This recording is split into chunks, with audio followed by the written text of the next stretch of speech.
What's up with it? You watching a Big Bomber TV. And yeah, we about to check out this video from the YouTube channel Hot Spills. And the title is DJ Vlad Explodes Gene Deal Fake Story. Gene Deal fires back with the most serious warnings ever. Yeah, man, that's a fool with it, man. I ain't gonna lie, man. Gene Deal definitely blew up on YouTube telling those puff stories, man. I ain't gonna lie, even though I listened and I was entertained, I was thinking it was kind of crazy for him to be telling them stories, though. You know what I mean? Like, personally, if I had somebody around me and then we fell out or something, and then they go around and start telling all these stories about me, I feel some kind of way. Yeah, man, Gene Deal definitely blew up on YouTube, man. I ain't knocking this hustle, man. But yeah, man, he one of them odd figures on YouTube, though. You know, different than like a Charleston White, Whack 100 or something like that, man. For real, though, man. Basically blew up on YouTube telling other people's stories. You know what I'm saying? For real, though. But yeah, man, I haven't checked out the video. Don't completely know what they talking about, but let's check it out and see what they talking about. Vlad, who you interviewed that you thought was full of shit during the interview? I mean, when I interviewed Gene Deal, some of his answers didn't match up with some of the other. You know, like I remember, like we interviewed Gene Deal, and he talked about like the timeline of Biggie and Tupac and so forth, and like he said how he got into an accident after Tupac died because he was so upset. And then when we interviewed Lil C's was like, no, that's not how it happened. I mean, I was there. I was in the car when it crashed. Like, you know what I mean? Like, I was actually there. And you know Gene Deal. Yeah. OG Security. Gene said that accident was a result of Tupac's death because Big was so upset. He was so devastated that he got smoked out of his mind, gave Lil C's the keys. They got smoked out their mind, and they had an accident, and Big went through the car window. Could have killed it. He could have been dead then. He broke both of the fibular bones in his body. So you're saying that accident that happened between Big and Lil C's, the car accident, was almost like a side effect of Tupac dying? Yeah, that night. It was like when he heard the news, it was that night. Or you know what I'm saying? He gets smoked out of his mind because, yo, the kid was hurt. You know what I mean? This don't sound. I ain't gonna lie, Gene Deal looked like he was high, man, for real, like on some booger sugar or something, man. He was sweating hella hard, unless the room was hot or something. I don't know. Like Gene Deal thing is to take a few substances and go have some conversations. Looked like he was under the influence or something. This just sounded like the rotors was bad, like they had bad brakes on that joint. I don't know what that means. What the fuck that? Nah, we got into a car accident. I'm telling you from my perspective how it happened. The brakes was stuck on that shit. I was driving it. I know for a fact. And it was a little raining out there too. And we wasn't going fast either. Like I said, we just paid the toll and we was going the way that the north-south things separate. I was turning around the bend and that just started going crazy. And I wound up running into the rail. That was it. Biggie wasn't driving, so what would it do for him to be upset about Tupac? He wasn't driving. He wasn't in control of the car. I was driving.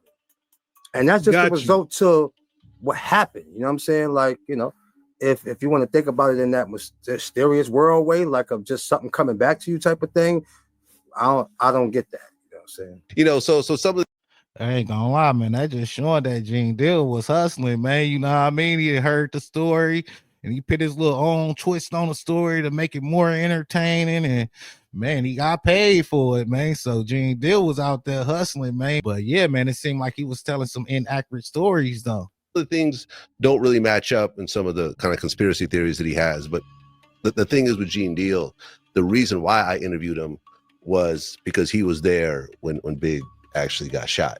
All right. And he was, you know, actually there on the scene. And that was the main part of the interview. I figured the other stuff was going to be kind of like, I don't know.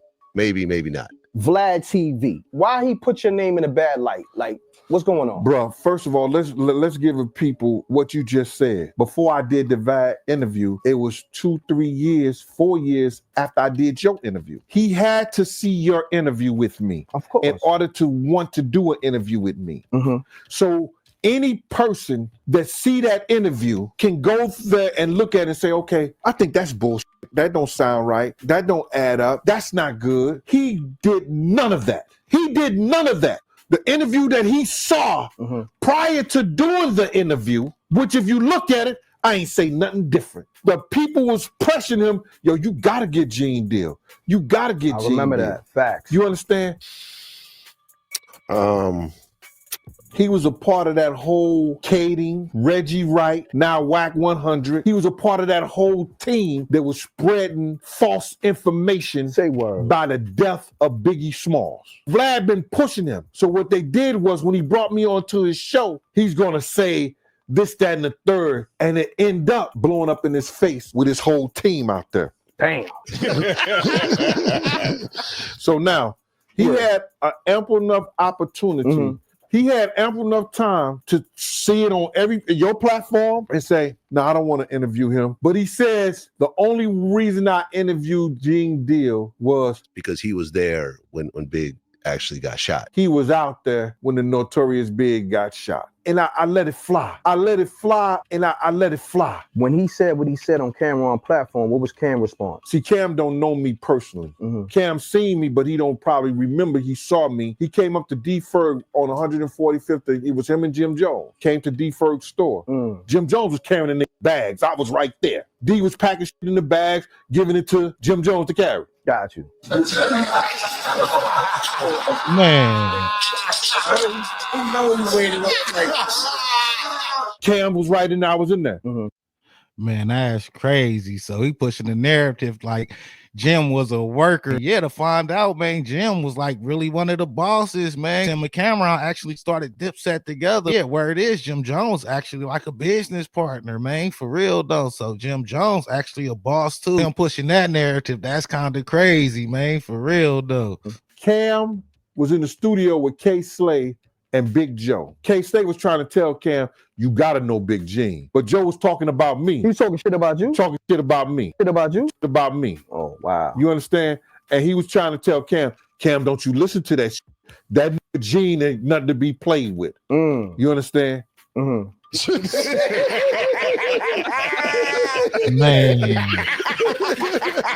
Hey, yo. He said that Gene ain't nothing to be played with, Cam. You know, these can talk all that shit they want to talk. They can act all they want to act, but you know him, Cam.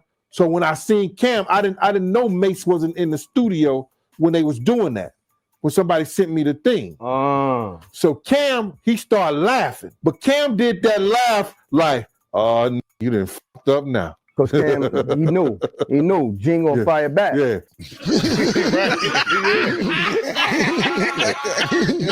So what did Vlad said exactly? Like, what was his exact words? If you know how these motherfuckers operate, they asked him before the show started, what can I ask you? What I can't ask you? Correct. What you want to stay away from? What do you want me to ask you? Because the way the dude did the question, it came out the blue. Like, yo, out of all the guys that you ever interviewed, out of all the guys all the people you ever interviewed, who you thought was giving you the bullshit? And this motherfucker said, Gene Deal. Oh, Gene Deal. Wow. Now, let me ask you this. Man. You wound up charging them for that too, right? Yeah. All right. He gave me, I think, 4,000, close to 4,500, something like that for 58 minutes. But what he did was he said, Gene Deal, his shit don't match up. And so he started playing clips. He had Camden play clips. That's how I know when Lou sees.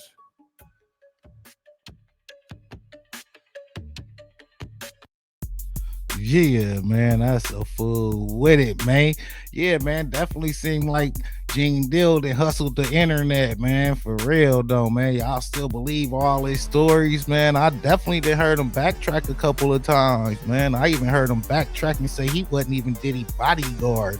Nah, I wasn't the bodyguard. I was just home. He was saying Whoop was Diddy homie. He said he was Diddy big homie or something like that. You know what I'm saying? So man, Gene Deal definitely then backtracked and switched up stories, man. And then like some timelines, man. He wasn't even around Diddy no more, but he got so much info and know what happened. You know what I'm saying? Yeah, man. Like I was saying, man, Gene Deal just hustled the internet, man. Let me know what y'all think in the comments, man. Y'all think his career over with, or he's still gonna be online telling stories, man? I don't know. You watching a Big Bomber TV.